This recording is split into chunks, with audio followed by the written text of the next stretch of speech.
نہایت ہی ارد عزیز ساتھی دوست نیشنل پارٹی کے سربراہ اور ہمارے بلوچستان میں تمام پارٹیوں کو ایک ساتھ ملانے والے فکر کے مالک ڈاکٹر عبدالمالک بلوچ صاحب کو میں دعوت خطاب دوں گا. بھرپور تالیوں میں استقبال کریں. شکریہ جی. میں پی ڈی ایم کے قائدین کا مشکور ہوں کہ وہ بلوچستان میں تشریف لائے. سب سے پہلے میں صفدر بھائی کی اغوا نما گرفتاری اور محسن بھائی کی اغوا کی پرزور مذمت کرتا ہوں. دوستو، میں سمجھتا ہوں کہ یہ حکومت بوکھلاہٹ کا شکار ہو گیا ہے اور روزانہ اس قسم کی حرکتیں کرتا رہتا ہے. دوستو، بلوچستان سرزمین ہے ان قائدین کی کہ جنہوں نے برطانیہ سامراج کے خلاف لڑ کر پابند سلاسل رہے. بلوچستان سرزمین ہے ان جمہوری قوتوں کی، قوم دوست قوتوں کی، جنہوں نے ایوبی، ضیاء الحق کے اور مشرف کے ماشاء اللہوں کو للکارا اور جیلوں کی زینت بنے. بلوچستان سرزمین ہے ان نوجوانوں کی جنہوں نے اپنے مادر وطن، اپنی قومی شناخت اور اپنے سائل اور وسائل کے لیے اپنی جانوں کا نذرانہ دیا. دوستو، پی ڈی ایم کا بنیادی مقصد یہ ہے کہ ہم ملک میں جمہوریت کو وسعت دیں، پارلیمنٹ کو سپریم بنائیں، انصاف دیں، میڈیا کو آزاد کریں اور الیکشنوں میں یہ جو 2 نمبری چلتی ہے نا، اس کا خاتمہ کریں اور ایجنسیوں کو الیکشنوں سے دور رکھیں. لیکن تاریخ گواہ ہے کہ یہ مائنڈ سیٹ جو سیکیورٹی اسٹیٹ کی ہے، اس نے کبھی بھی پارلیمنٹ کی سپریمیسی کو تسلیم نہیں کیا ہے. اس نے کبھی بھی عوام کو طاقت کا سرچشمہ نہیں مانا ہے. اس نے ہر وقت ظلم اور جبر کے ذریعے عوام کی آواز کو دبایا ہے. اس نے ہر وقت میڈیا اور عدلیہ کو سفوکیٹ کیا ہے. تو دوستو، آج جو یہ جمع غفیر ہے بلوچستان کے نمائندہ جماعتوں کا، تو بلوچستان کے بنیادی مسئلہ اس وقت سیاسی مسئلہ انسرجنسی ہے. جو آگ مشرف نے لگائی تھی اس میں ابھی تک ہم جل رہے ہیں. میں پی ڈی ایم کے دوستوں سے مطالبہ کرتا ہوں کہ وہ پریشرائز کریں کہ بلوچستان میں جو ہم نے پچھلی حکومت نے جو ریکانسیلیشنز کی اور پورن بلوچستان کا جو پروگرام دیا تھا اس کو آگے لے جائیں. بلوچستان کا سب سے بڑا مسئلہ یہاں لاپتہ افراد کی بازیابی ہے. روزانہ یہاں کے نوجوان اغوا ہوتے ہیں. اب تو آئی جی پولیس بھی اغوا ہو رہے ہیں. اس سے بڑی شرمناک بات کیا ہو سکتی ہے؟ ہم پختونخوا اور فاٹا اور بلوچستان والے تو عادی تھے.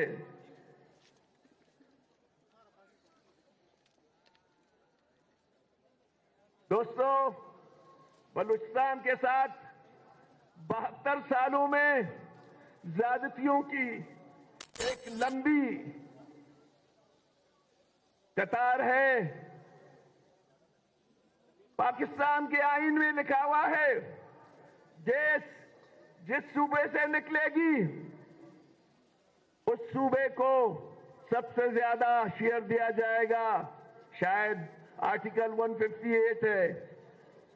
بلوچستان 1955 سے لے کر 70 تک 91% گیس دے رہا ہے، لیکن بدقسمتی سے یہاں ابھی تک 7% لوگوں کو گیس نہیں مل رہا ہے. اب جو سردیاں آ گئی ہیں اس میں تو اور چلا جائے گا. پی پی ایل اور او جی ڈی سی ایل نے ڈیرہ بخشی کے عوام کے ساتھ وہی رویہ رکھا جو ایسٹ انڈین کمپنی نے برِ صغیر میں نہیں رکھا تھا. وہ ظلم کیے، وہ آگ لگا دی جو اب تک ہم اس کو بھگت رہے ہیں. دوستو، آئین پاکستان میں دیا ہوا ہے کہ وفاق کے ملازمین میں تمام صوبوں کو نمائندگی دی جاتی ہے، لیکن ہمارے لیے 72 سالوں میں وفاق کے دروازے بند رہے ہیں. ہمارے نوجوان بے روزگار ہیں لیکن ان کو کوئی نوکری نہیں ملتی. اگر مل بھی جاتی ہے تو کسی ڈومیسائل کو. ہمارے لیے وفاق کے فیڈرل جو فارن سروس ہے وہ ہمارے لیے شجر ممنوع ہے، کیونکہ ہم بلوچستان والے شروع سے ہی غدار سمجھے جاتے تھے اور اب بھی سمجھے جا رہے ہیں. دوستو، آج اگر بلوچستان کو آپ دیکھیں گے ہمارے شاہراہوں پر کہیں پہ بھی وہ نہیں ہے تو وہاں روزانہ ایکسیڈنٹس ہوتے ہیں اور ہمارے ہزاروں نوجوان، ہمارے عوام وہ مر جاتے ہیں. دوستو، سندک اور ریکوڈک سندک کو لوٹ لیا. چاقی میں اب بھی وہ بنیادی سہولتی نہیں ہے جو کبھی آپ وہاں پہ دھماکے ہوتے ہیں اور کبھی ریکوڈک اور سندک کے سودے لگتے ہیں، لیکن وہاں بنیادی سہولتیں موجود نہیں ہیں. یہ تمام بدماشیوں کے باوجود وفاق کا پیٹ نہیں بھرا اور اس نے ہمارے جزیروں کو قبضہ کرنا شروع کی. یہ سازش ہے اس بڑی سازش کی کہ بلوچستان اور سندھ کے ساحلوں کو ہم وفاق کے ساتھ ملائیں گے. بلوچستان کے اور سندھ کے ساحل سندھ دھرتی اور بلوچستان کے اٹوٹ انگ ہیں، ان کو دنیا کی کوئی طاقت جدا نہیں کر سکتا ہے. دوستو، یہ جو سی پیک ہے، ہم یہ سمجھ رہے تھے کہ سی پیک آ کے بلوچستان میں کچھ بہتری لائے گی، لیکن میں یہاں پہ بڑے پارٹیوں کی دوستوں سے گزارش کرتا ہوں، خدا کے لیے یہ جو گوادر پورٹ پر مشرف نے ایک ایگریمنٹ کی ہے اس کو ختم کر لو، کیونکہ اس میں 93% چائنا ہے، 7% وفاق ہے اور بلوچستان اور گوادر کو کچھ بھی نہیں ملے گا. سی پیک کی وجہ سے ہمارے فشر مین 10 دن تک سمندر میں نہیں جا سکتے کیونکہ وی آئی پی روزانہ آتے ہیں. اور سی پیک نے ابھی تک بلوچستان میں کوئی ایسی کام نہیں کی. باقی جگہوں میں صوبوں میں کیا ہوگا لیکن بلوچستان میں نہیں. دوستو، ہم جو بارڈر ٹریڈ کرتے تھے چمن سے لے کر جیونی تک، اب ہر جگہ پہ ہمارے مزدوروں کو ذلیل کیا جا رہا ہے. چمن میں پچھلے دنوں مزدوروں پر فائرنگ کی اور پختون مزدوروں کو شہید کیا گیا، جو سب سے بڑا شرمناک واقعہ ہے. تفتان، ردیگ اور گوادر کی بارڈرز پہ روزانہ ہمارے لوگ ذلیل ہو رہے ہیں، اور تربت میں روزانہ خواتین ہڑتال میں ہیں کیونکہ ان کے شوہر جو ڈرائیور ہیں ان کو روزانہ پکڑ کے اذیتیں دی جاتی ہیں. دوستو، جب ہم انٹیریئر بلوچستان میں جاتے ہیں، چاہے پختون علاقوں میں یا بلوچ علاقوں میں، ہماری اتنی جگہ ہمارے عوام کی تلاشی لی جاتی ہے کہ جیسے ہم کسی اور ملک سے آ رہے ہیں. یہ شرم کی مکان ہے. اگر آپ ادھر سے کوئٹے سے نکل جائیں، جوب لولائی جائیں، یا ادھر سے کراچی جائیں یا گوادر تک جائیں، تفتان تک جائیں، آپ کو ہر جگہ پہ ذہنی اذیتیں ملیں گی.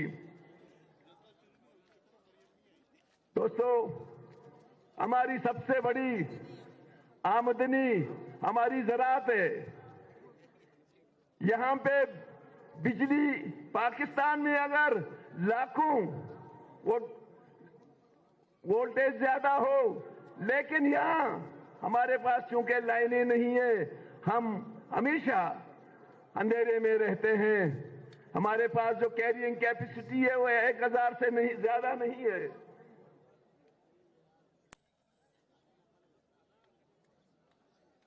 ان تمام چیزوں کے باوجود بلوچستان میں بھوک ہے، افلاس ہے، جہالت ہے. آج اگر بلوچستان کے اسٹیٹسٹک کو آپ دیکھیں، بلوچستان میں پاورٹی پاکستان سے سب سے زیادہ ہے. اس وقت 52% پاورٹی لائن سے ہم بلو ہیں.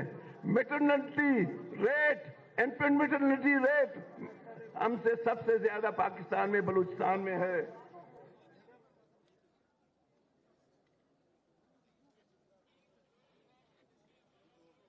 میں آخر میں مریم بی بی کے مشکور ہوں، جنہوں نے بلوچستان کے جو نوجوان کی لانگ مارچ تھی ان میں جا کر ان کی حوصلہ افزائی کی. ہم یہ سمجھتے ہیں کہ پنجاب گورنمنٹ کی یہ بہت زیادتی ہوگی کہ اس نے بلوچستان کی سیٹوں کو ختم کیا، اور ہم مریم بی بی کی بے حد مشکور ہیں کہ انہوں نے جا کے ہمارے نوجوانوں کو تسلیاں دی. میں آخر میں تمام دوستوں کا مشکور ہوں اور تمام قائدین اور کارکنوں کا، جنہوں نے یہ جلسہ یہاں منعقد کر کے آقاؤں کو بتایا کہ واقعی ہمارے پاس لوگ ہیں کہ نہیں ہیں. آپ تمام دوستوں کا شکریہ جی. بہت بہت نوازش. محترم عزیزان اکرام، آپ اس حد تک سوچ سکتے ہیں کہ ہمیں جو جیمر ہماری ضرورت تھی